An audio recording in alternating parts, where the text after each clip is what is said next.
वाल्मीकि रामायण में जहां 10 से कम बड़े युद्धों का वर्णन है, वही थाई राम कथा रामायण में 10 कंठ यानी थोसाकन की मृत्यु से पहले 15 से ज्यादा बड़े युद्धों का जिक्र मिलता है।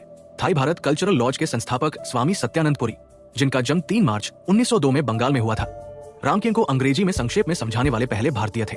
उन्होंने संस्कृत और दर्शन शास्त्र में कलकत्ता यूनिवर्सिटी से टॉप किया था और कुछ साल वहां पढ़ाया भी। बाद में रविंद्रनाथ टैगोर के कहने पर वे 1932 में थाईलैंड चले गए।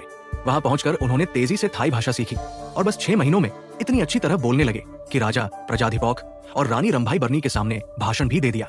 स्वामी सत्यानंद पुरी का जीवन बहुत प्रेरणादायक था, लेकिन दुर्भाग्य से वे 3 मार्च 1942 को अपने जन्मदिन पर सिंगापुर जाते हुए एक विमान दुर्घटना में दुनिया को अलविदा कह गए।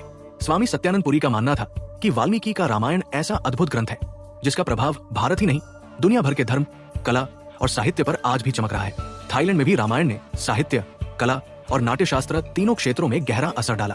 13वीं शताब्दी से थाई लोग रामायण से परिचित थे, लेकिन रामायण का असली नाम और वाल्मीकि का परिचय उन्हें राजा राम 6 के समय में मिला।